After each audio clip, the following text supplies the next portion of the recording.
सात संगत जी प्यार से कहना जी, धन निरंकार जी।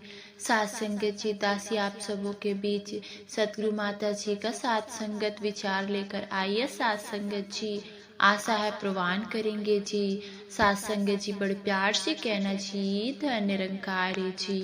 सात संगत जी तो ये फिर अहंकार तो अपना घर बनाएगा ही मन में, और साथ ही यह परमात्मा उतना मन से जाएगा भी। तो सात संगत जी हमें किसको टिकाना है, किसको नहीं, ये शरीर की भी बात हो रही है। तो हाँ, ये आत्मा जो है वो ज्यादा इस शरीर से महत्वपूर्ण उस रूप में तो है, पर ये परमात्मा ने ये शरीर भी इसलिए दिया है कि हम इसकी देखभाल करते करते सारे अपने रिस्पॉन्सिबिलिटी भी निभाए। जैसे एक मटका या कोई भी बर्तन ले ले, एक बाहर की सुंदरता से ज्यादा वो मजबूती इम्पोर्टेंट होती है कि अंदर उस पात्र में क्या है, वो पानी है या जो भी है, या क्या टिकेगा। एक थोड़ा सा भी सुराग हो जाए तो वो पानी तो पात्र में टिकेगा ही नहीं, वो बह जाएगा। तो उसी तरह सात संगत यह तन मन धन के साधन ये निरंकार ने तो दिए हैं हमें, पर अब हमें इन साधनों का क्या करना है। सदुपयोग तो करना ही है, पर एक वो जो बात की कैसे उसका सही इस्तेमाल करते हुए उसकी यूटिलिटी उस तरह से निकाली जाए। तो जहाँ ये शरीर भी दिया है, इसमें एक कैपेबिलिटी है, उसको पूरी तरह तो एक जीना है, एक संत मति के अनुसार पर जीना है।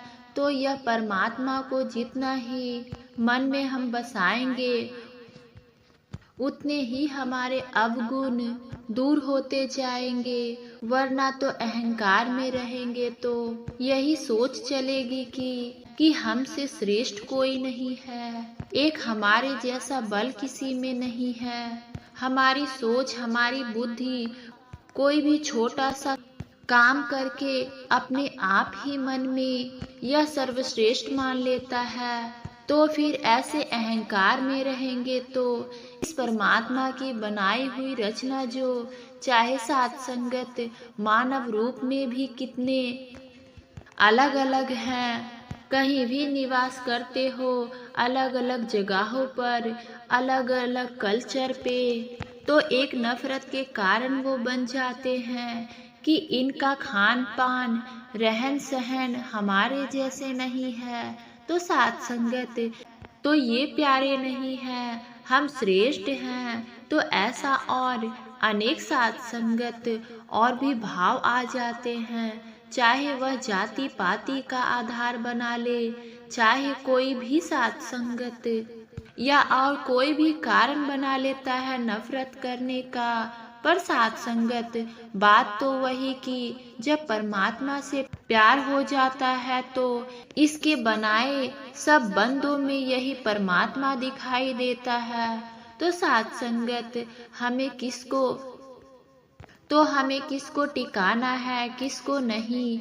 यह शरीर की भी सात संगत जब बात हो रही है, तो हाँ, ये आत्मा जो है वह ज्यादा इस शरीर से महत्वपूर्ण उस रूप में तो है। पर ये परमात्मा ने शरीर भी इसलिए दिया है कि हम इसकी देखभाल करते सारे अपने रिस्पॉन्सिबिलिटी भी निभाए।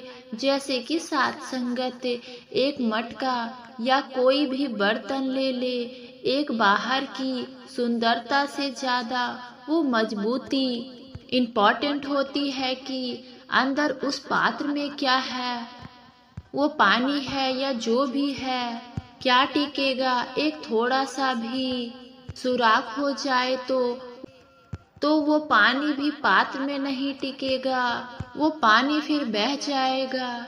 तो उसी तरह सात संगत या तन मन धन के साधन ये निरंकार ने तो दिए हैं हमें, पर अब हमें इस साधन को क्या करना है।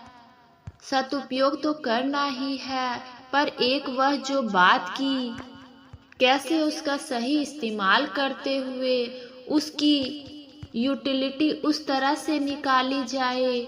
तो जहाँ ये शरीर भी दिया है, जिसमें एक इतनी कैपेसिटी, एक कैपेबिलिटी है, उसको पूरी तरह तो जीना है, एक संतमति के अनुसार पर जीना है। इस परमात्मा से असली रूप में प्रेम है, तो हर एक से ही प्रेम है।